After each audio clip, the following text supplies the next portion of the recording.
Hello and welcome to another episode of Keeping It Real with Najeh Wilkins. Hope everybody's having a great week. Very busy weekend this week. We got a lot to break down. We're going to bring on two guests today. Westminster boys soccer coach is going to come on. We're going to talk about this season. A big matchup today for them against Lovett. That'll take place today. And then also we'll be talking to Creekside's head coach. Really good season last year. Came up a little bit short. Lost to Warner Robins in overtime game 31-28. Pretty much for the most part throughout the year, we thought that Creekside would be there towards the end and be contending for a championship. So replacing a lot of their defense. It'll be interesting to see, what young players are going to step up for them. A lot of good players, but I really like Roger McCurry. Guy's a stud. So curious to see, how they replace the rest of their players, their starting quarterback, who's that's going to be, and some of the young guys are going to step up. So we're talking to him at 2:45, Westminster coach at 2:30, and then we're going to try something different today. We're going to try to bring on a kind of a spectator, a viewer, a guest, someone that loves high school football, actually played the sport as well. His name is Queese. We're going to try to bring him on at 3 o'clock for a couple of minutes to talk perspectives of next season and kind of get his thoughts and see what he thinks as well. So without further ado, let's go ahead and break down some major matchups. That is what I got slated for the first segment. That's going to happen nationally this year. So first and foremost, St. Francis Academy is going to play Buford August 18th. Huge game. St. Francis played one of the toughest schedules in America last year. They played and beat 4 of these state champions. They beat DeSoto, Texas, Texas 6A Division II champ, Dutch Fork, South Carolina, which was the 5A champ in South Carolina, East St. Louis, Illinois 6A champ, and then Kahuko, Hawaiian Open Division champ. So I'm going to dive into Buford a little bit later because I have another marquee matchup in a little bit. But I think that's going to be a really good matchup. Kind of test to see where Buford's going to be at this season and really see how good they're going to be. And then August 19th, this one I think is going to be really, really good. Dutch Fork is going to play Colquitt County. That's going to be a really good game. Dutch Fork won it all last year. They went 14-1, only losing one game, which was out of state. They have a stud in Jarvis Green. Last year garnered up 2,272 yards and 33 touchdowns. He is going to Clemson next season, or the season coming up. So they produce some really top-tier D1 talent. Then the quarterback, Ilum Appler, recently committed and signed with Florida Atlantic, so he's going to be going there. So the biggest thing I think in this matchup would be, how do they replace their talent for Dutch Fork? Same thing I said about Creekside. Like, a lot of their talent is going on to the next level, playing D1 level. So it's like, who is going to be the quarterback?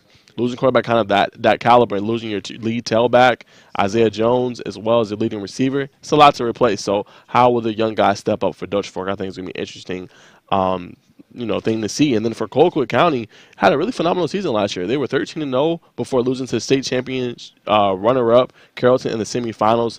In that game, just Bryce Hicks went off. They had really no answer for him. 38 carries, 205 yards and a touchdown. And Julian Lewis had a good game as well, throwing for over 200 yards. I think a couple touchdowns. So that was the biggest thing, and they had a really good, well-balanced attack. So we already know Colquitt County, has some skill position players, right? They got Naquavius Carr, he's going to Georgia. Got Landon Thomas, he's going to Georgia as well. So I'm curious to see what step next year that Nico Fan can take as the quarterback, right? He had a pretty good season last year, threw for 30 touchdowns to just 5 interceptions. So this is a really big game to start the season. This is a good measuring stick, I think, for the head coach to see where they are, see what they need to improve. So this is going to be a marquee game, I think, for Colquitt County to really see where they are early in the season. So that one's going to be big. Another big game is going to be Valdosta at Washington, which is in Maurice, Ohio. If you guys don't know, there's a big documentary that was in 2001. They eat, breathe football. They even when the kids were born, they was putting footballs inside of the waiting room. It's pretty epic. So I think this is going to be a good game. Washington, Ohio, actually have been starting a freshman really since last season. So his name is Jalen Slaughter. Last year was a sophomore, but the year prior to that, he got some reps as a freshman. So doesn't throw a lot of interceptions. Had a decent season last year, 14 touchdowns, 3 interceptions. A kid with a lot of upside. I'm sure he's going to continue to perfect his craft. I'm curious to see, what steps he's able to take next season as well for their team. And then they're losing their leading rusher in Will Trell Hartson, who graduated this past season. So, and then what can we say about Valdosta, right? One of the best programs in the state of Georgia, one of the best programs in the nation, most wins. They're constantly at the top contending and competing for titles. They've won 22 total titles in program history, with the most recent one coming in 2016. So their best finish recently was 2019 when they made it to the quarterfinals. I believe that 2020 year, none of it really counted. I believe that was the year that it was disqualified for them. But they're not going to have one of their better defensive players, right, this season, I don't think. Omar White got into a little situation. He was facing charges, as far as, aggravated assault, aggravated battery, felony possession of a firearm, during all that whole situation. So, he's a really great player. He was Region 1 7A Defensive Player of the Year for a reason last year. But they still have Eric Brantley, who's a stud as well, committed to Colorado. So I'd be curious to see who's going to be kind of their defensive line. How is that going to look? What about their linebacking core? Just their defense as a whole, I think it's going to be really, really interesting to see. And they started off the year hot. They were 8-0 before losing 3 straight. So they didn't end it how they wanted to. So my biggest thing is resiliency, right? How do they rebound? How will they come out early in the season? Because that's a hard way to end your season, going 8-3, and then everything that happened, obviously, in the offseason. So, how will head coach get them together and get them focused and ready for the season. And then, they had a sophomore starting last year in Todd Robinson. What ways he's going to continue to elevate his game. I think that's going to be something interesting to see and to behold. And then another big game for Buford. They're going to play Mallard Creek for the second straight year. Last year, they handed it to them. They beat them 56-7. So that was a blowout win for them. So I know Mallard Creek has to come in this game having kind of a sour taste in their mouth after that one. This time the game will actually be at home for Mallard Creek, so it'll be in North Carolina. So, I'm sure they're going to come out on fire and ready to play. Buford, going out early, a lot of recruiting services and a lot of national recruiting as far as rankings, that's the word I'm looking for. National rankings had Buford at the top, right? But they ended up losing at home, getting upset about Walton, and then a lot of the rankings kind of, push them back down. So I think the biggest thing is resolve for them as well. Like, how will they look next season? They were able to land the transfer Christian Langford, right? Will they split reps next year between the two quarterbacks? They got a junior as well that's there. Will they do a 2 QB system, or will someone outright win the job? So I think that's going to be an interesting question for Brian Appling and see, who's going to be the starting QB next year. And then they got to replace one of the best rushers in the state ever. And Justice Haynes was going to Alabama. So, is he going to do it by running back by committee? Is it going to be 1, 2, 3 guys, or just going to be a main back like they had last year? I think that's another interesting question. But they did land some really good transfers in Braden Jacobs and also another great lineman as well. So I already know starting out they're probably going to start with running the football, letting that kind of lead into the pass. But they're going to have another great offensive line again. And, I think 7A football is going to be really fun this year. I really do. I think it's going to be interesting. And, we'll have to see, what happens long-term as far as that. And then, also for Buford, they're going to have to replace some of their skill guys, right? King Joseph Everett transferred. He's at Mill Creek now, so they won't have him. They have KJ Bolden, who's still really good, but are they going to lean on him more so for the offense and kind of getting the ball in his hands offensively as well? So I think it's a lot of questions there, and obviously we'll get answers here pretty soon. So these 2 games are going to be good tests for Buford to see where they are, and what kind of a season they could potentially have. And then another good matchup, excited for this one too, Woodward Academy versus McKinley. They're from Chattanooga, Tennessee. I think Woodward Academy is one of the teams out there in 6A that's going to have a really good season. They got studs all over the field. It's going to be a really good game, I think, between these two. McCallie actually won this game last year, 17-13, a very competitive battle between both teams. Their junior quarterback is a stud, Jay St. Hilaire. He's committed to Vanderbilt. He really had a good season last year, threw 25 touchdowns to only 5 interceptions. McCallie also had some ball hawks. They're losing 2 of them, the seniors who graduated, but last year, as a team, they had 18 total interceptions. So that's something to watch out for as well going into this game. In the Woodward Academy, you want to talk about studs? They got it all over the field, right? Lucas Farrington, a guy to watch for. He be entering his junior year. Last year, he was a sophomore. Miles Graham, their linebacker, is really good. They got a dynamic 1-2 punch between those two. He plays both sides of the ball. Then Ben Grice took a real big step last year, and he's also blew up in the recruiting world, getting major D1 offers this summer.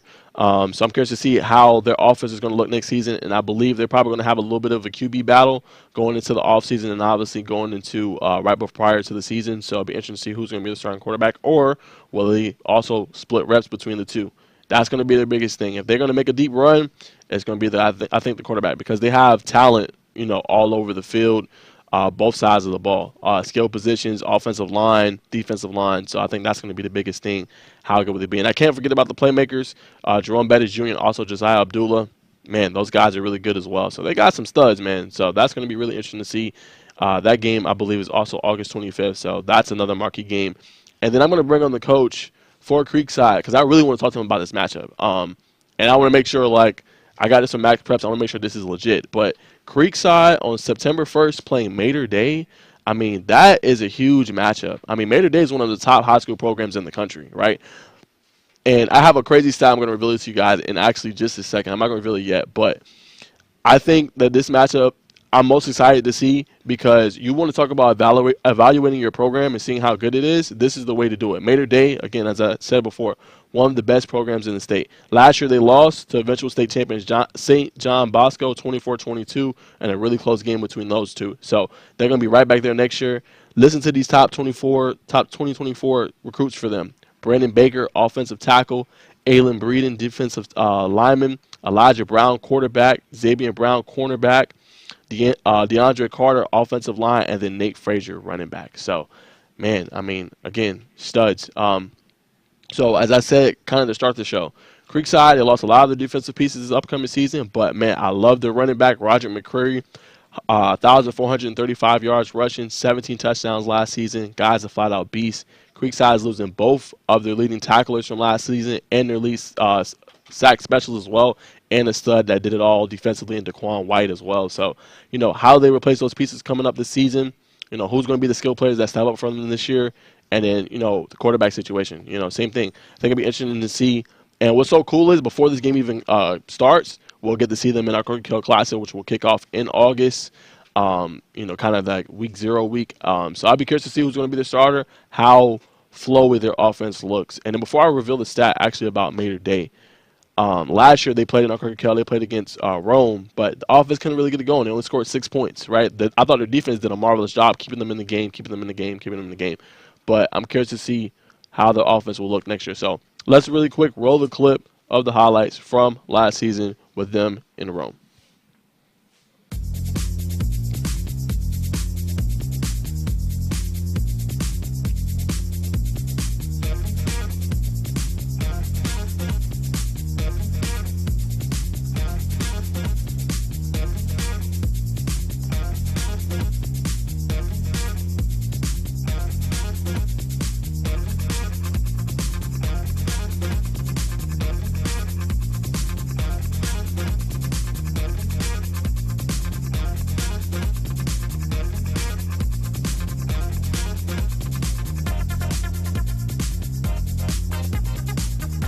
Right here, it's great catch. I mean, ability to hang on to the ball right there. Phenomenal catch. And Rome is no slouch. Rome has a really good defense too. So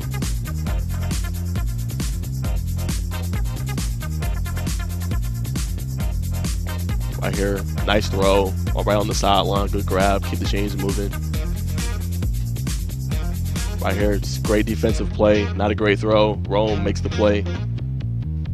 Stops them when they were going in the red zone. Right here, look at this defense. Boom, look him come. I mean, exceptional defense last year. Here again, here they come. 1, 2, round the ball. Here they come again. Sure tackling. Here they come again. Boom, 1. He's done. Boom, look at that hit, man. Now that right there, they just made a play. I mean, that's a great throw, great ball placement. I mean, you can't defend that really any better. But yeah, when I was at this game, I was really impressed with just their defense. I thought their defense did a great job of keeping them in the game. I just felt like the offense could not garner enough.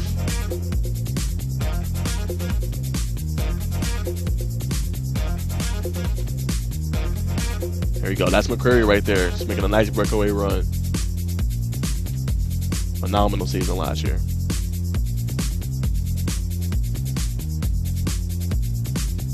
Boom, look at that. Look at the defense making a play. Big guy making an interception. Seeing the screen, snuffing it out. Fantastic. Boom, here, get off the shirt tackle. Boom, make a play. Really nothing there. I mean, that was just all McCreary right there.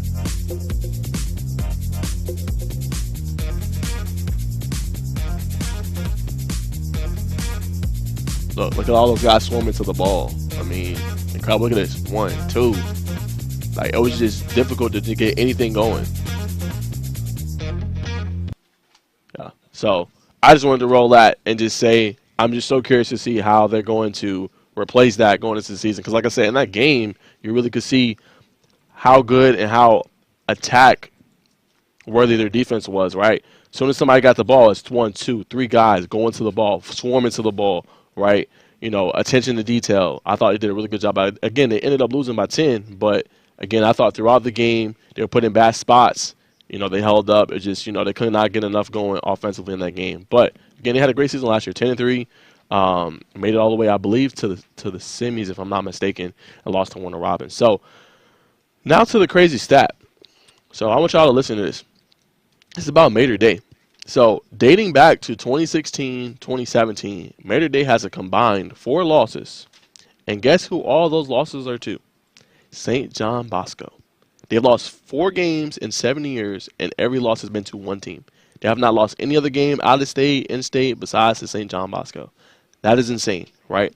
They have beat them a couple times, like during the season or, in the playoffs a couple times, but that's the only team they've lost to. So that goes to show you how good their program is. So, again, at 2:45, we're going to bring him on. I definitely want to see how he was able to, get this game and just, what he's looking to, evaluate with his team and then how excited he is to, make that trip out there and play them. I think that's going to be a really, really good game. So we'll talk about some more spring sports really quick before we take a break and then try to bring on the head coach for Westminster. So major news as far as lacrosse. I thought this was a big victory for Great Atlanta Christian on the boys' side. They're trending up. They picked up a big win, handed Benedictine their first loss of the season, 10-5 victory for them. That happened this past week. I thought that was big. So they're trending up in my rankings right now, and they're continuing to play some really, really good lacrosse. Great from the attacking end, and they really did a good job of limiting a Benedictine team that was on fire. And then, also in other news, Collins Hill girls lacrosse, they suffered their first loss of the season. They lost to Brookwood. A great win for them. Collins Hill was right there at the top in 7A rankings, having a great year all year. But sometimes it be those region foes that, able to get the better edge of you. And then also in lacrosse, Blessed Trinity. They're my new number 1 out there in 5A, 6A. Again, they're having an incredible season. 5A, 6A, guys, I'm not going to lie to you, is very, very competitive. I can't wait to see, when this kicks off, who's going to be able to win. But they're just having a great run. But Alpharetta is right behind them at number 2. They're 11-1. Lakeside Evans, number 3, with 12-2 record. Roswell's right there at 11-2. Oh, I'm sorry. That's the boys. My bad, guys. I got to go to the girls. Okay, right. So Blessed Trinity's right there. 13-2 record. Creekview. So why they went up in my rankings, because Creekview hadn't lost all season. Blessed Trinity actually beat them this past week and moved up ahead of them. I mean, if you can get a head-to-head win against a team, you're going to go up in my rankings. So, yeah, they're ahead of Creekview right now. Johns Creek trails at 13-3. Looks like they're going to be good to make a playoff berth. And then also Lakeside Evans, 13-3. Alpharetta trails them at 11-3. And Great Atlanta Christian, again, on the girls' side, having a really great season. And McIntosh actually hit my rankings for the first time this season, hitting the top 10, having a great season. So, I mean, man, lots going on. Same as soccer.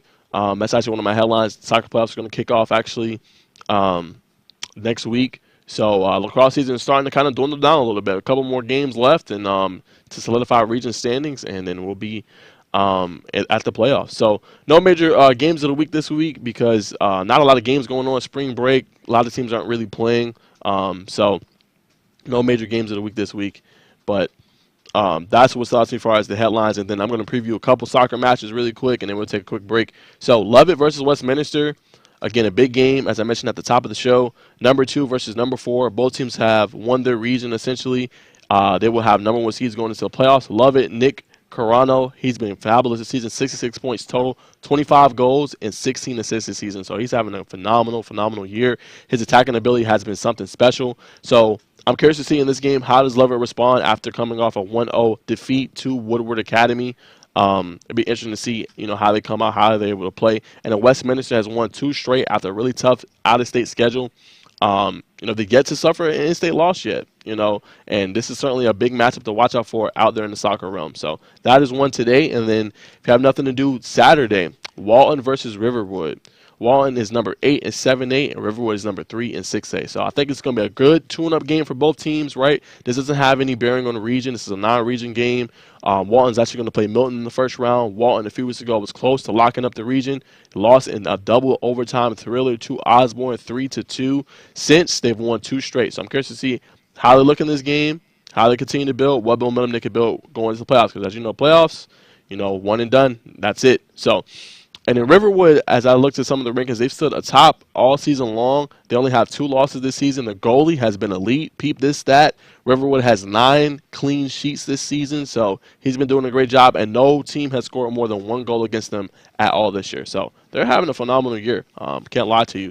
So, can they continue to clamp down? Can they kind of hold a really good, Walton team that's good at attacking, now allow them to, get it going and get in a rhythm and kind of attack the holes in the defense. So certainly a game to watch out for coming up. But we're going to take a quick break, thank our sponsor, Georgia Farm Bureau, and we'll be back on the other side. Our mission has always been to support Georgia farmers. That's why we created Georgia Farm Bureau Mutual Insurance Company, providing financial protection that farmers needed. While this remains the same today, we've grown to protect all Georgians through home, auto, and life insurance. From the very beginning and into the future, we stand for every Georgia community. We are our Farm Bureau.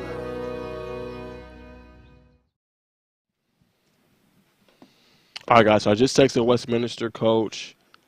Said he'll be here in a couple of minutes, so we're going to talk to him in just a second, about another 5 minutes, he said. So, also, some major news for us baseball, right? Games of the week this week. I mean, if you're not watching, I don't know what you're doing, but East Coweta is going to play Locust Grove. This is a top 10 matchup. That's going to be today. I mean, Tift County versus Houston County. Both teams are at the top of most national rankings, so those two are going to duke it out. It's also part of my top 10 headlines, seeing what Tift County can do if they can make a statement, right? They dropped the first game 10-4. Can they, continue to, tread forward and hand their region rival a couple of losses? So that's going to be interesting. Cedartown versus Cartersville, number 1 versus number 3, between 4A and 5A. Another big matchup that's going to go on today. I think it will be really good and really interesting. And then Lassiter versus Denmark, right? Number 3 versus number 5 between 7A and 6A. Another marquee matchup between those two teams. And then the last one is Lee County versus North Paulding. North Paulding is ranked. Lee County is not. But if you look at their sophomore, Brent Smith, he's been having a great season. He leads the team right now in hits with 22 and also batting average. So be a good I think tune-up game for Lassiter. They're playing a really good Denmark team who's one of the top teams in the state. So I'll be interested to see who can – Lee County is. So I'll be interested to see who can come out of that one. And then a couple players I wanted to highlight that are really, really good. Drew Burris for Houston County. He's the Bears center fielder. He's been having a great season. Right now he's batting .484 with 8 homers, 2 triples, 10 doubles, with 62 at-bats. The team is having a really great record. He's driven in 35 runs, scored 29, and that comes after hitting 17 homers in 34 games last season. So he's having a great year. I think right now he's committed to Georgia Tech. He probably could go in the first 3 rounds of the June MLB draft, but we'll see what he decides to do if he continues to stay there with Georgia Tech and play out his career there before going to the MLB draft. And then another one is Francisco Capocci for Denmark, 6'4", right-hander. Really great fastball that hits about 90 to 95 miles per hour, 5-1, 1.20 ERA with 64 strikeouts in 35 innings. Opponents are hitting just a .088 against him. He's having a great season, and also plays first base when he's not pitching. He has a .309 batting average right now with 5 home runs, 5 doubles, 22 RBIs, and a .117 OPS. And you guys don't know OPS is on-base percentage plus slugging percentage. So having a really, really great year. And then Dylan Cup for Cedartown, really great player. I mean, he was captain, starting shortstop. He's a lone Georgia player on U.S. national team. I think 18 and U. They won gold actually in 2022. So he's their leadoff hitter. He's batting .535 with 23 hits, 16 walks, and on-base percentage at .661. And he also has 16 stolen bases and has scored 19 runs this season. Having a great year, currently committed to Mississippi State.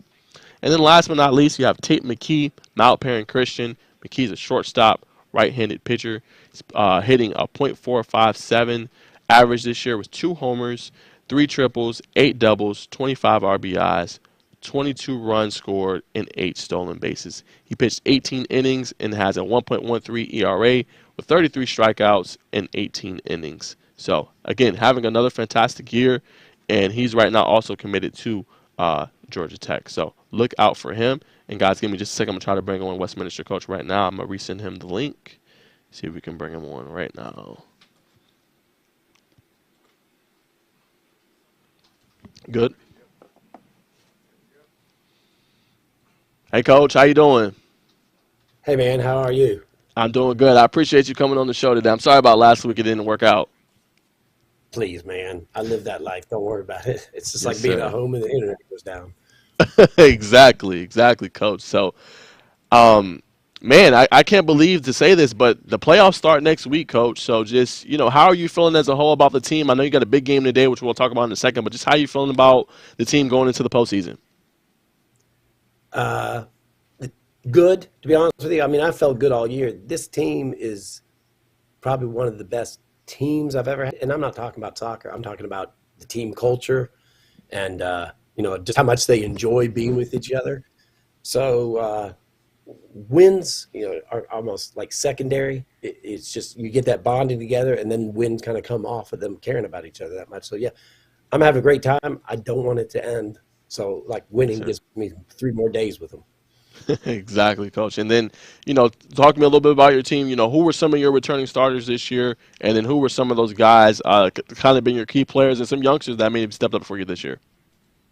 Yeah, my key players. I've got a kid up top, Noah Cooney, and he had been a 3-year starter, but he always was in the defense, and now he's playing up top for us. He's going on to play at Washington University in St. Louis, and putting him up top was just kind of like an accident that's turned out to be a really good answer.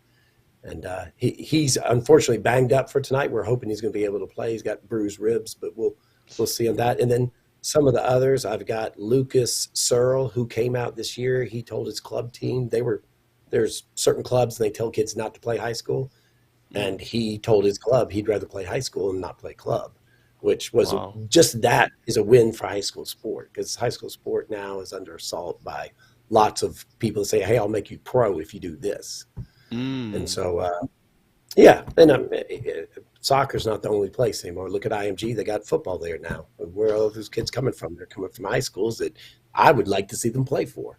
right. So that was really good. I've got a senior-led back line with 2 center backs, Alex Samity and Chase Jones, that have done a great job for me this year. And then I guess the one epiphany player that is his name's Preston Halford. He's a center defensive mid. He'd been in the program forever, but he never bubbled up. He was always good, but not really pushing. And this year, I decided to put him in and just stick with him. And I would have to put him down as our MVP right now. I mean, he's one of Wow. those guys that doesn't do anything amazing, but he does all the little stuff right, so the amazing people can look amazing. Yes, sir. Exactly. That's what you need on your team, Coach. And I just want to go back to your point you just made. And I'm still kind of new to obviously covering and watching the soccer season. But Right. how is it far as just coach, high school level? Like, how does it work? Is it from high school straight to pro, or is that just It club, could be. or does it high school to college, or just it all depends? I mean, the NFL, we all understand the body's got to develop. So it's very hard for a high school kid to go straight pro. Right. But in NBA or Major League Baseball, Hmm. soccer's the same way. I mean, Atlanta United right now has developed a homegrown player named George Bello who plays for them, but he's also played for the national team, and he was at McEachern High School. And Wow. yeah, if you're good enough, there's a place for you. But the thing that I argue with is a lot of the soccer world wants to do what Europe does, which is like us, you're supposed to be training to go pro. And that's the only purpose. In America, we came up with this high school sport, school identity thing. I've never known a foreign kid as an exchange student that did not love playing for their high school when they came here. And it's just a very unique American thing. And realistically, doesn't high school sport develop players? Last time I checked, the guys who played in the NBA all played high school. They didn't play Good elite point. ball, any of Exactly. the so there was a really good article recently with a former pro player, and he said kids that are just doing club aren't getting developed in intangible ways. When you go to a club game, it'll be their parents sitting in lawn chairs and nobody else. You go to a high school game, a big rivalry game, you're going to see 1,000 people in the stands, and it matters what you do. And under pressure is a huge development. Yeah. So At Westminster, I'm sorry, I'll stop after this, but Westminster, we used to have this guy come on to our weight room, and he was tight end for the Steelers. He played Hmm. at Parkview, played at Clemson, then he was playing for the Steelers, among other teams.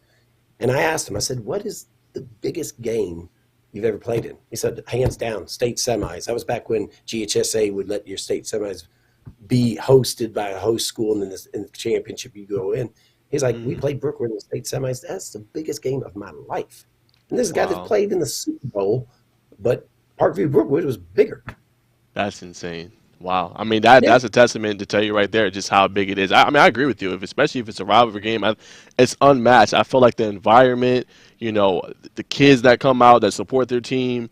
I'm with Norcross. You're with North Gwinnett. I right. agree with you. I think it's unmatched and there's nothing like it. I mean that's such a good point. And continuing back to your team, coach, just how do you feel your attack has been this season on the offensive end? How do you feel like your midfielders and your attackers and your wingers have been in creating chances for the team for you to score goals and things like that? It's been a team approach. You in the perfect world, you have like a proven one or even two, if you're really lucky, goal scorers. But because we're kind of young up there, even though there's experience, like my player that I said moved to the front from the back, he's never played up top before. And there's an art, just like basketball or football. I mean, there's an art to like how to play a position that takes time. It's just experiential. So for us right now, we're trying to out team teams on the offensive side and say, look, if we put enough shots across, it's a hockey approach. You put enough shots in, something's going to score. Um, Exactly. No, good point, coach. And let's talk a little about your defense, right? You said one of your main players moving to the offensive side of the ball. How has it been for you replacing that production that he had on the defensive side of the ball? And then, I mean, this year you've produced 9 clean sheets or 9 shutouts this season. So I just want to allow that back end to be so good. yeah, to be fair, some of those games were easier games, so that kind of helped a little bit. But no, I'm a defensive coach. I don't know if it translates to all sports, but in soccer, you got people who are creative and they're trying to figure out like how do I move the ball around all this. I'd be like the guy that wants to figure out how to take the air out of the ball and slow the game down. The old Mm, four corners in basketball, whatever. I love destroying other teams' plans. And so, like, defense has always been something that I very much like. If you want to play for me, you have to defend. And I don't care what position you are, you're going to defend or I'm not going to play you. And I've been able to make that happen, not always willingly. I mean, a lot of players, they just want to do the fun stuff and then not of defend. course. But yeah, and I think that's helped culturally. That's a big part of us. Individually, there are a bunch of good kids working hard. There's no alpha male among them that I can say this kid is the difference maker. And we've had our problems when we've lost games 1-0 as well. So it's definitely something that we're a work in progress there. But I feel good about where we are in terms of like cohesion and chemistry, which I think are sometimes more important than talent. Yeah, no, it is. Especially nowadays, we got the Me Too and all about me, me, me. So you definitely need a team that Yeah. has chemistry and doesn't put themselves above the team because that's the only way you're going to win is if one team is in a cohesive unit. And coach too, just far as strategy wise, like what formation do you like to run? Do you like to run a 4-3-3? Do you like to run um, a four Four two four two two. one? Like what do you like to run? I, Or does it I depend? try to figure out what's the best. It matters to me somewhat. I mean, honestly, I would love to run a 4-4-2 because it's easy to coach. I know exactly the defensive roles. And for a couple years, we were doing that kind of like a variation of it where your midfield is a diamond instead of four across. But now I mean, we're running a 4-3-3 sometimes, or we run a 4-4-2 sometimes. It's weird. It's funny because I watched this game and I swear I thought this team was playing a weird formation. I went and Googled it up. I was like, does this even exist? And it's like a 2-3-3-2. And I Mm, watched them. I was like, they're playing that because all the ways that the internet was saying this is how it's played. So I watched it and then I talked to the coach afterwards. He's like, what the heck are you talking about? He's like, I'm playing a 3-5-2. I don't know what you're seeing. So I think formations kind of like get overplayed. Like this is so really, it's kind of, right. for me, formations about defense. Offense is being unconventional, defense is being conventional. So on offense, I want my players to do something that's not from the playbook because then they gets by defenses that are trying to play by the playbook. No, good point, coach. And Obviously, you're a defensive coach, but how do you like to prep your team, like going far as practices and even before the season begins? Are you big on, you know, looking at what a team's tendencies are, and their strengths, trying to take that away, trying to exploit their weaknesses? Do you watch a lot of film? Do you use a little bit of analytics? What do you like to do when you're prepping for a team? Yeah, we do. I mean, analytics can be overdone to a point. I'm not a huge stats guy, but it's nice now that we have video software that'll tell you, hey, you had 9 shots, and here you can take a look and see where each one was taken and stuff like that. But I'm a big believer in scouting and in the soccer world. I mean, I wish we'd move towards football's world now where we just exchange film. And, years ago, I'm driving my car like far away places, right up outside Chattanooga or something because I got to watch the game and putting a lot of miles on my car and everything else. But it was worth it to me because I was like, hey, I know how they play. Okay. And I produce a scouting report. So pretty much on every team we play.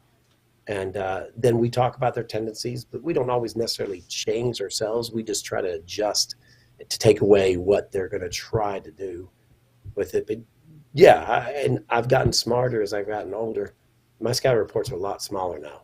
I mean, you can overkill people with stats and stuff, and the kids are already in class all day. They don't need another class for it. It's a good point. Yeah. Oh, Definitely. yeah. No, I agree. No, I agree. Definitely. I mean, your brain's already fried after, going through school for the day, and then more and more is like, oh man, I need a break. But no, definitely, coach. Right. But you went through a tough stretch, right? You played, national teams that are really good. Prior to playing Stevenson, we picked up the last 2 wins that you've gotten before this game tonight. Just what do you think your team has learned from that, and what's allowed your team to just be so good in state and really handle their business as well? Uh, I don't think there's any like in-state, out-of-state thing realistically because they're all just teams in the end of the day. So more so, those were there. We go in those tournaments for a couple of reasons. All right. One, it's huge team building. I mean, when you get together with your friends, getting to spend a night in a hotel, that's a different thing. And for a school like ourselves that have kids coming from a lot of different areas, they don't necessarily grow up next to each other.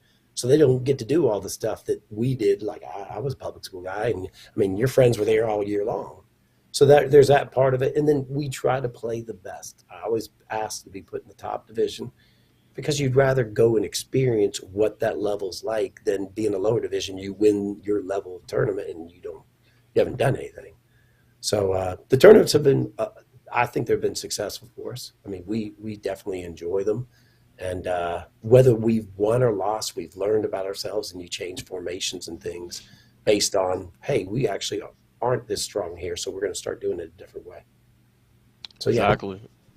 No, that's a good point, coach. I mean, I've heard that pretty much synonymous throughout the year of coaches, wanting to play some of the best teams, to prep their team, going into, either the playoffs or, just strengthening the team as far as chemistry and things like that. So obviously that is something that's, really important. But what just stands out to you, coach, in this matchup tonight? What are some things Lovett does well, and just how have you prep your team all week for this last basically regular season game?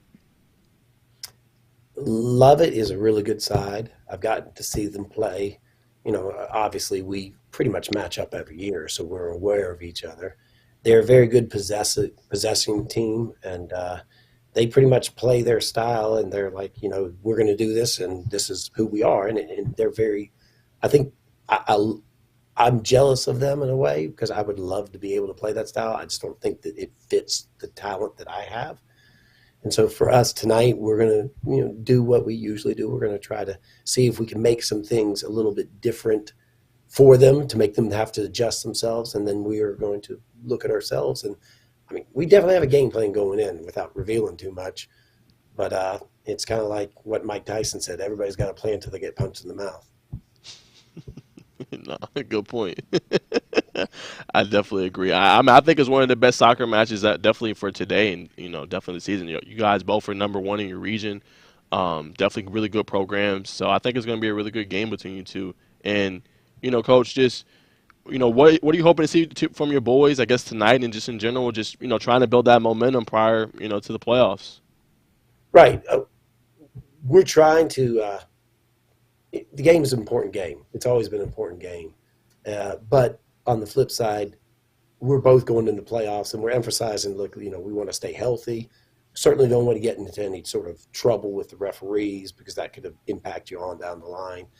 And with some of the injuries I have, I'm going to be starting different players than have usually been starting. And I'm trying to look for them to see it as an opportunity. Hey, look, here's where said the guy that scores, on down the road may not be the guy that scored in the beginning of the season. We got to keep on developing these people to be able to do it. And so it's fun. You got to find a way. Like I love these games. You got to find a way to enjoy it. Obviously, I don't want to lose. Nobody wants to lose. But if we can progress, this is the last time we can lose and it doesn't zap us. Beyond this, you lose, you're done. So hopefully we're going to try some things that are a little bit different than what we've done in the past and see if it works. And if it does, we'll keep that. That'll be one more thing that we add to our portfolio. Yes, sir. And as a team coach, you guys have won 15 titles. Or you're seeking to win your 15th title overall this season.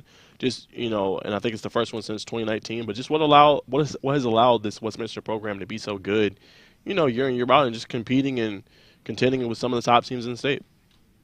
Yeah, I moved down here from Tennessee, and I was lucky when I played high school soccer in the 80s. I mean, there weren't really many schools that were very good, and I was at a good school that had a good coach, former football guy that decided, hey, I want to make this my area, and he worked us hard. And so I was always drilled with fundamentals and fitness, and that's been something that I've kept with me all the way through. I had a great college coach. I mean, both these guys were at my wedding, so they're people that I hold in high regard, and that's been a big part of what I do. It's funny. One of the best compliments I tell the boys, I say these little compliments you get in emails or something every once in a while. And I had a coach tell me, "You played like a public school tonight," and I really like that. I said, "That means we busted our ass, and that's how you got to Yeah. be." So if I can get the boys to bust their butt and play like that, to me, that's what we're going to do.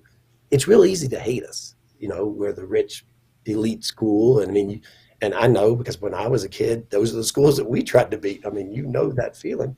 So I always tried to tell the boys, I said, "Look, they're going to come in with an edge because of that. You need to make sure you're two things. One, that you're going to bust your butt because that's what we're going to do. But two, you're going to be a good person. It's a lot easier, when you're good to people, win or lose, it makes things better." And they've kind of bought into that. And so I think that actually is a help for us because, we don't motivate other teams by how our behavior is. We try to just show up and be a class act, win or lose with everything, and that's actually something that wasn't necessarily in the soccer world in the past. So I hopefully that's an advantage for us, and it's good for them to see. At the end of the day, we're all good people. I mean, the other team, us, we're all striving for the same goals in the end. And you never know, that guy might be your teammate 2 years from now. So. That is a good point, Coach. I mean, you sound like you're training them right and you're getting them the right mindset. So I just want to say, Coach, thanks so much for coming on the show today. I really enjoyed talking to you, learning more about your team. Good luck this postseason if we don't talk, but definitely going to want to bring you on again when you have time. Oh, this has been an honor. I've enjoyed it. Thank you for bearing with me with the technical difficulties last week. But, yeah, I love to come on. I can talk anything. We talk Tennessee football or Steelers. I'm good. We're going to do that. I definitely, you might hate me, but I'm actually a Bengals fan. So that'll definitely be No, an it's all interesting right. conversation. So. I can't hear you because all the Super Bowl trophies in my ear.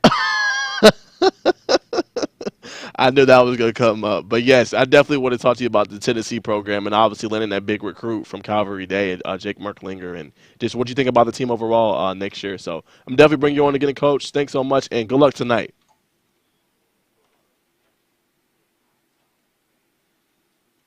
That's probably Creekside coach coming on. He's supposed to come to for right. But hey, guys, that was Westminster boys soccer coach. Really enjoyed talking to him. We're going to take a quick break. Thank our sponsor, Georgia's Farm Bureau, and we'll be back on the other side with Creekside head coach. Our mission has always been to support Georgia farmers. That's why we created Georgia Farm Bureau Mutual Insurance Company, providing financial protection that farmers needed. While this remains the same today, we've grown to protect all Georgians through home, auto, and life insurance. From the very beginning and into the future, we stand for every Georgia community. We are our Farm Bureau.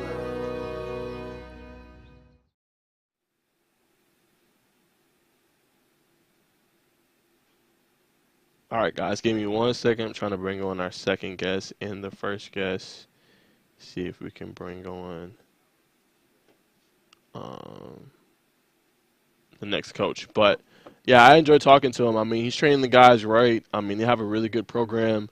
And again, like I said, those 9 clean sheets this season. I mean, that goes to show you how well they've been playing. And something that's just stuck out to me, just all year, and being really in my first year. Well, I guess you could say going into second year because I did intern a little bit, but that was mainly around high school football. But I didn't really get to see, how important scheduling is. And I think that's something that's starting to stand out to me now. Just even with the top teams, like the L's, necessarily, like, I'm not saying they don't matter, they obviously do, but I think they're just a good tactic, not even tactic, but a good way to just show your team, like, okay, hey, we lost to this team, but that doesn't define us, right? We can use this, to get better and to improve and things like that. And I think that's really, really important because sometimes in life, man, you're going to lose, and it's all about how you come back from it and how you allow it to shape you. And sometimes the biggest victories are losses. Keep that in mind. So I think that's key, man. I mean, going into next season as well and going into football, those non-region schedules, man. I'm going to constantly look at that. And I love when some of our big programs play tough out of state national teams and playing a really rigorous schedule. Like I said, we said last year, Cedar Grove playing their schedule, tough schedule. Playing the Mill Creeks, playing Collins Hill, defending state champion at the time. All that matters, man. At the end of the day, they didn't come up short, but they're always there. Really, kind of that staple 3A program right now in Georgia football. So, I mean, I think that is really, really interesting. Will be interesting to see next season. So, Craig, any news on Creekside coach yet? Still froze. Okay.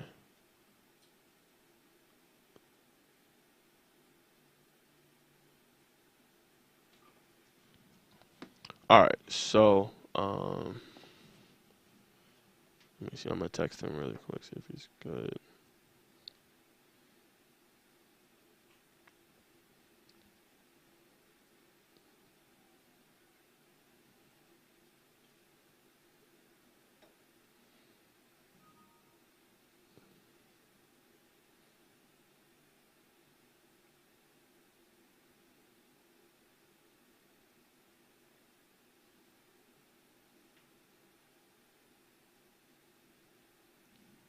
Okay, he says he's using the link, so should be here in a second.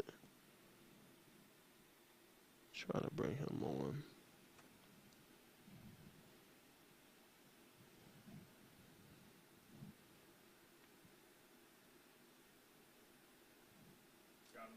Got him. All right, cool. Hey, coach, what's going on? How you doing? Can you hear me, coach? I can't hear him. Okay, hold on 1 sec, coach. Can't hear you. Try to go out, Craig, and then go back in if you can.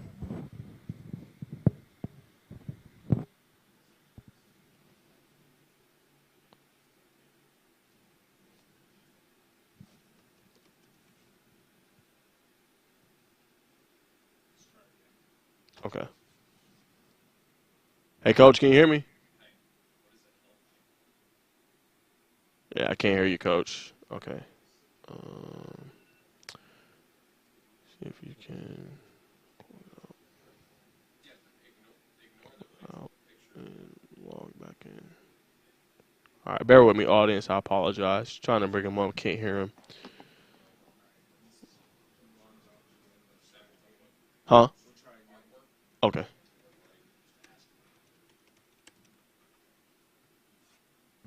I don't think he's moving. It's all good. We'll wait a little bit. But yes, guys. But yeah, we're gonna talk about their schedule really quick. Just how good of a season they had last year.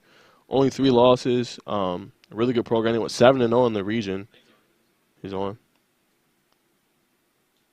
All right, coach. Can you hear me now?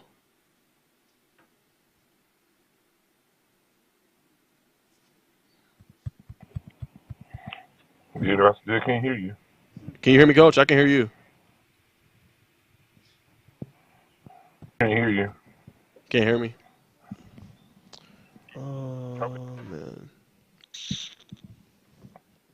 know. I mean, everything's there.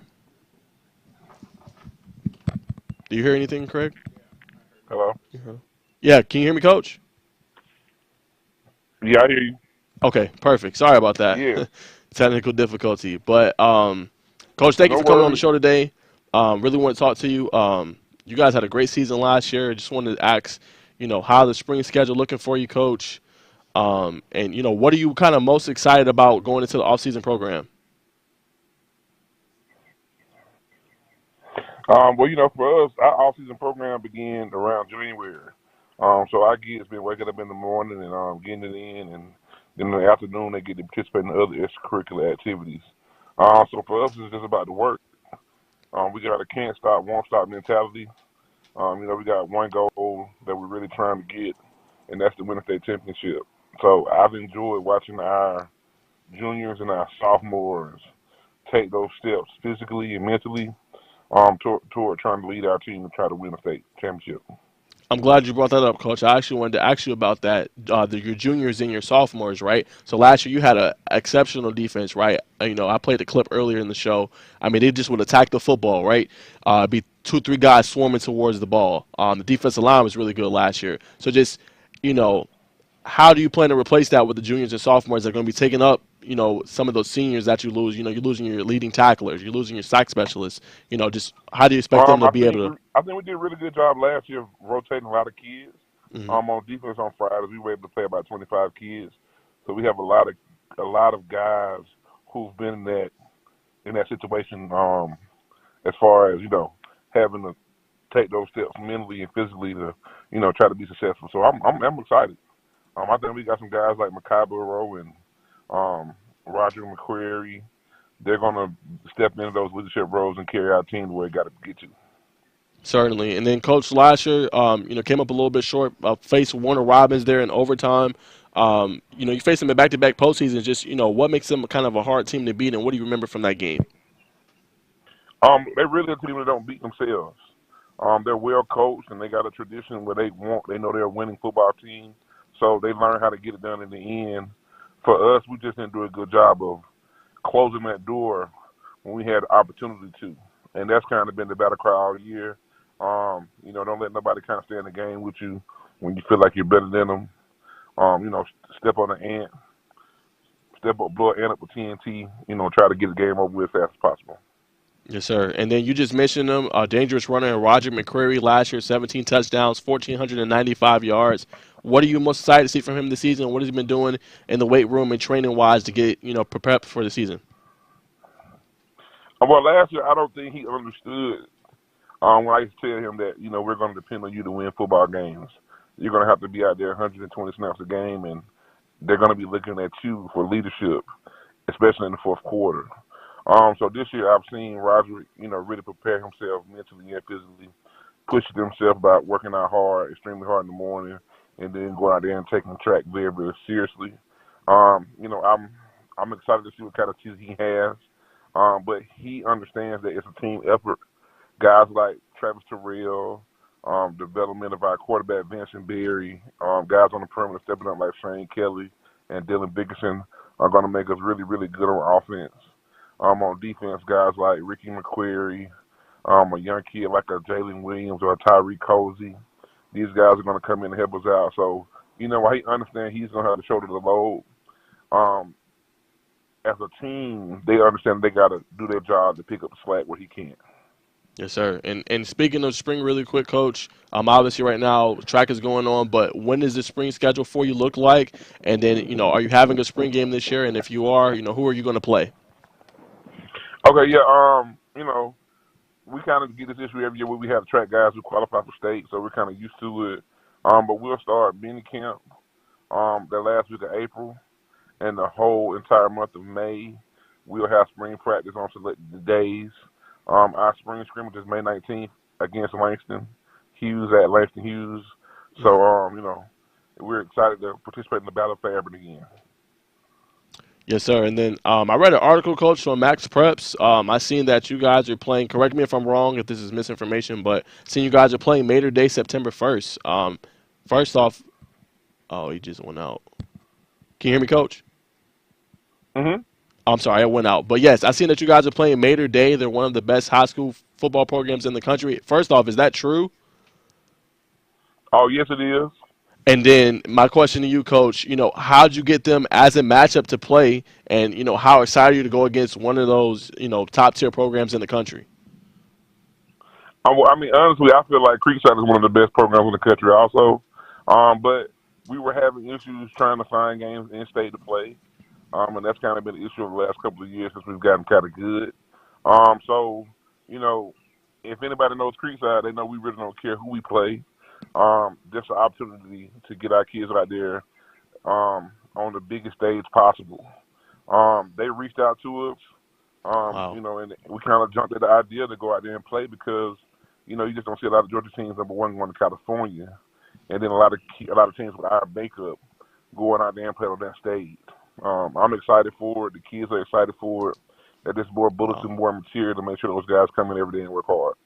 Definitely, Coach. Well, I'm excited to hear about and see that matchup. I mean, that's epic. I mean, obviously, as I said, you guys are one of the top programs in the state and playing one of the top, programs in the country, as you guys are as well. I mean, I think that's going to be, fireworks. But just real quick, from an evaluation perspective, Coach, whether win or loss of that game, right? Just what is something you're going to tell your team potentially afterwards, just, after that game's over? What would be like a message you would tell them?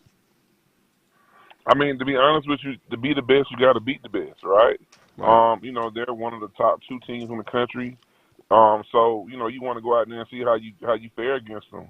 I don't go into no game thinking that we're going to lose or just play well. It's the whole idea to win games. I can remember in 2020 when we went up to Grayson and played Grayson, and last year we played East St. Louis. So we really don't care who we play. We just feel like if we play our best game and give our best effort, at the end of the game, we'll have the opportunity to win it. And then it just becomes you preparing your team as coaches to take advantage of those moments.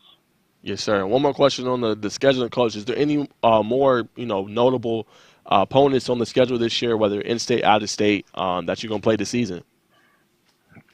Well, we open up the season, and then Corky Kell against Kennesaw Mountain. They got a good program. Coach does a good job at their program. And then the following week, we'll play St. Peter's Prep in some form of classic. And that'll be at Morehouse College. St. Peter's Prep is one of the top schools in New Jersey. So, those three games, I feel like we'll know exactly who we are and what we need to do to make a run in December. Yes, sir. And then I seen you actually at our Georgia League Classic event that we have. I know you have a son. I think he's a rising ninth grader. Just how cool is it coaching your son, Coach? And then just what steps he's been taking forward, as far as off season and getting ready for playing high school, things like that. Well, when I took the job, and this is going into my 7th year at Creekside, part of the interview was talking about how I was building the program so my son can come be a part of the program. And to be honest with you, it's kind of done flew by so fast. Outside of maybe a state championship, I feel like we've done everything that I kind of set out to do here. To get there, bring him into a program that's already established. Things like as a freshman, he'll get a chance to travel with the team to California. I think those are special moments. Now, I try not to coach him, because, number one, I'm an O-line guy, and he a DD. So, I trust Coach McQuarrie and Coach Amy and their development of him. But he's been around the program for so long, it's just kind of in him. So he's excited as well. The biggest thing is just make sure he's prepared, because, I'm a football coach, but I'm a dad at the same time. So I don't want him to get out there and hurt himself.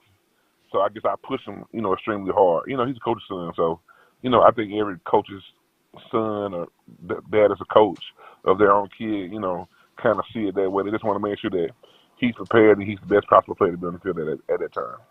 Yes, sir. Well, totally good luck to him. I can't wait to watch him in the coming years and seeing how he grows and develops, and obviously that Creekside program as well. But two more questions, Coach, before I let you go. One, just without revealing too much, I think you guys are going to participate in our Corky Kell 7-on-7 as well this year. But just from events like that, Coach, what are some things you'd like to evaluate maybe from players that are trying to get in the fold, trying to get that kind of, playing time going into the season? And then how do you like to conduct kind of your summer practice? Okay, so I believe that the Quirky Kill is one of the best 7-on-7s that we have during the summer. Not only is it great competition, but it's ran very well. And if you can handle that marathon of games that they send you to during that daytime, I feel like you're going to be very, very successful. We've been participating in it since 2018. So every year that we do well in that tournament, and we've lost in the semis, lost in the second round, and last year we won it. I feel like that just projects you as far as how well you're going to be in the fall. And then for us, we're a run first team, so the ability for us to throw the football and throw it efficiently is very, very important for us too. Yes, sir. Last question, Coach. Just tell me about kind of that core offensive line. Obviously, your offensive line coaches you mentioned. Just how is that looking this year? Who are you really replacing on the line, and who are going to be some new guys for you or starters, returning starters as well? How does the O-line look? So last year I lost 3 seniors, right? And so they were really good guys. Guys like B.J. Williams, who's trying to get on the field at Pitt right now because he early enrolled. Brandon Alexander, who's going to enroll in West Georgia in the fall. Those were very, very good football players. So that they have to replace them. It's going to be a daunting task, but it's going to be one that we can handle if we just work hard. We were returning stalwarts like Caleb Holmes and Bam Williams. Caleb has started 45 games for us. Bam has started 34 games for us. So they bring a wealth of experience. A guy like DJ Milford, he'll have an opportunity on the field this year, and he's been having a great offseason. He's kind of developed into one of our leaders. He's a kid that's always kind of been there, but just had to get more reps and get a little bit more stronger. And I feel like he's taking steps toward that. Makai Burrow is going to have to shoulder the load too. He's a highly recruited defensive tackle, but he's a really, really good offensive lineman for us on our team. And we just need him to buy into the team concept of team first, and him willing to do whatever it takes for us to be successful. And then I got 10th graders like Devin Harris and Xavier Baker. I think they're going to be really, really good. Xavier's like 6'5", about 280 pounds, and Devin is like 6'4", 265 pounds. Those guys have athletic basketball backgrounds. So as they develop and get stronger, I feel like we're going to be very, very good up front again. Yes, sir, certainly. Well, I want to say thanks so much, Coach, for joining the show today. I'm excited to watch you guys this season. I'll obviously see you guys in play in the Crooked Hell Classic or Crooked Hell David Hunter Classic this season, and obviously Crooked Hell 7-on-7. I'll be at both events. So just want to say thanks again, Coach, and good luck this season. Excited to watch your team play. Thank you so much. Thank you for having me. Try Pride. Yes, sir. Try Pride. All right, guys. So it's head coach for Creekside, Maurice Dixon, doing a great job with that program. Again, it's one of my top headlines, which I'm going to get to in a second and break down. But, man, they got a good program going. I mean, those 3 matchups, Mater Day, I believe they scrimmage in Langston Hughes. They're going to play Kennesaw Mountain, and they're going to play St. Peter's Prep, he said, from New Jersey. So they're certainly testing themselves early, getting the kids ready. And, as you come a good program, it is sometimes hard to get those matchups in state. So shout out to them for, kind of going above and beyond and trying to find the matchups that'll, better their kids and, get them ready to go in for the season, man. So without further ado, we're about to wrap up the show, guys. Let's go ahead and go for our top 10 headlines for the weekend and go ahead and wrap up the show. So we're going to show this tweet alongside me. This is epic, I think. I was excited when I saw this, but Ryan Jenkins rated a 3-star on 247 Sports. As you can see it right here, the number 71 edge in the nation, 96 player in Georgia by 247 Sports. Again, epic. If you guys don't know, this is a kid. I think he's at like 14 plus D1 offers right now. It's ironic because I did a tell of the tape on him, and actually I interviewed him. This is probably October, November on my own channel, Sports Talk with Najeh, and he didn't have any offers at the time, I don't think. And now he's blowing up, and that just goes to show you what one season can do. He led, I think it was top 5 in sacks this past season. So, I mean, to be a 3-star, have it all going for him. He has a bunch of options on the next level for college where he wants to go, and he's been visiting a lot of schools. I think he's at South Florida today. So I just wanted to give him some praise and credit, and that's what I love about, doing what I do, being able to highlight players early, in their tenure, when nobody's really talking about them and seeing them be able to start getting that recognition and things like that. I mean, it's incredible. I mean, I'm starting to kind of build a case. Craig? What do you call it? The Najee touch. I might have to start using that. But nah, I mean, it's all about the players. I love to see it, and seeing him blow up was just great. But we're gonna keep it going. First round of the GHSA soccer playoffs is actually going to begin next Tuesday. A lot of great matchups. Man, it seemed like the season just started and now it's ending. So that'll be fun. I believe our very own Seth Ellerby, he'll be covering that as far as the soccer playoffs goes, and the matchups and breaking down the action and things like that. So that'll be really interesting. And then I want to give some praise to Caitlin Nixon, 2025. She scored her 100th career point this past week. 2 header goals for the sophomore, and the second one that gave her 101 points overall for her career in just 32 games. So she's doing great right now. She's going to have a bright future ahead of her. She's been doing a great job there for the Lovett program. So I have to give her props and credit where credit is due. Number 4, Fellowship Christian Girls, Area 5 champs, currently 3rd right now in my rankings. They're having a phenomenal year. They're just something different. I think they're going to be a tough out there in 1A through 4A, and it's going to be really interesting to see, when the playoffs start, who comes out on top. But I certainly think they're going to be there in the semis, in the finals, competing and contending for a title. And then number 5, can Tift County win 2 of 3 against Houston County? Can they pull out a series win and be atop of the standings, right? They lost their first game 10-4. Right now they're going to play tonight, and I think they're going to play tomorrow against Houston County. Houston County right now is really up there in national rankings. I think they're like number 1 team in Georgia according to most of the national rankings, Prep Baseball Report, and also Max Prep. So that's going to be a really intriguing series between those two. I talked about it last week, but can Tift County make some noise and win the next 2 of 3 games against Houston County? Will be something to behold. Number 6, Cartersville Baseball. They have won 11 straight games. They're playing some of their best baseball. They're streaking right now at the right time. They're playing Cedartown this weekend. Very big matchup for them. But I think they're playing at the right time, as I think we got about 3 weeks left of baseball before we conclude and hit the postseason. Then number 7, Pickens County. They're getting some very impressive performances this past week from their pitchers. A.J. Rice continues to impress. He won Player of the Week on PrepBaseballReport.com. Rice pitched 5 innings and delivered 10 strikeouts, only giving up 2 hits. And then on the other side, Connor Schausch pitched 5 innings, struck out 11 batters, and allowed no hits, no runs, and very impressive play from those 2 guys for Pickens County. Number 8, besides Lambert, who has won 11 straight, last year may very well be one of the hottest teams in the state in soccer. They have won 5 in a row. 3 of those 5 games that have been shutouts, clean sheets. They're playing some phenomenal soccer right now. Watch out for them out there. I believe they're in 6A. They're playing some really good soccer at the right time. Very, very intriguing. And then, very big game last night, I think, on the girls' side. Lovett played Pace Academy. Big matchup, top 5 matchup between both of those teams. Pace Academy continues to show that they're just at another level right now. They have 3 top 10 wins this season. I think they're the best team in Class A through 4A on the girls' side, and they showed it again, beating Lovett, who was actually at the top of my rankings at one point this season for multiple weeks. But Pace Academy is just playing another level of lacrosse right now, so they're playing great. And then number 10, to close out the show, I just said it. I mean, that Creekside is playing one of the best high school programs in the country, going out to California, being on that platform in that showcase. I'm glad it's true. That's epic, man. Again, Mater Day, as I said, the crazy stat, and I'll repeat it. Since 2016, 2017, Mater Day has lost a total of 4 games, which is in a 7-year span. All of those losses have been to the same team, St. John Bosco. They have not lost in-state, out-of-state to any other team but them, literally.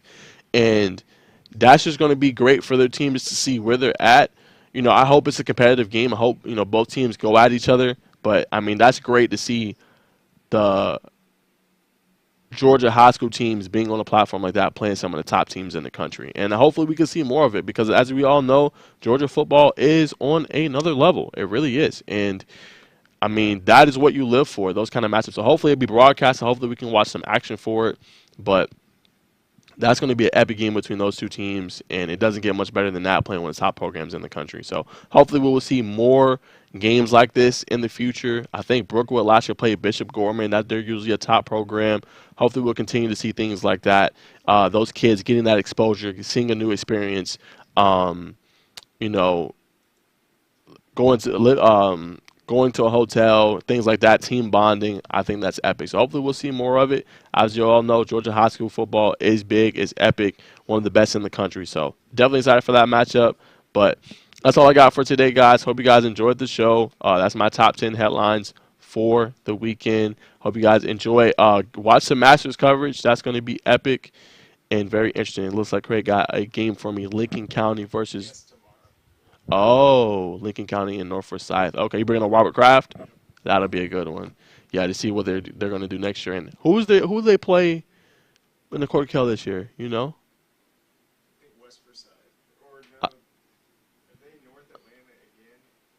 Nah, I think they switched that matchup. Ooh, okay. That'll be interesting. North Forsyth and Archer. Okay.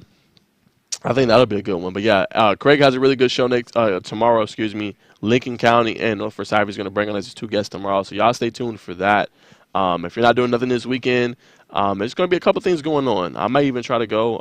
Swanee Sports Academy, they're having a classic. One of the best players in the nation right now and in the state of Georgia, Arias Bailey or Ace Bailey is going to be at the event. I've heard he's going to play. So I might try to check that out on Saturday. That's going on. You got the Masters coverage going on all weekend long from Augusta, Georgia. That's going to be a lot of fun. Is there anything else going on in the sports world this weekend? I think that's everything, right? Masters, no college basketball anymore. And then also the draft at the end of the month. So that's all I got for you guys for this week. Hope you guys enjoy, and we'll see you next week for another episode of Keeping It Real with Najeh Wilkins and Craig Show is tomorrow. Georgia Prep Sports Drive for the JC State title Friday at noon. So tune in for that, and we'll see you guys next time. Peace.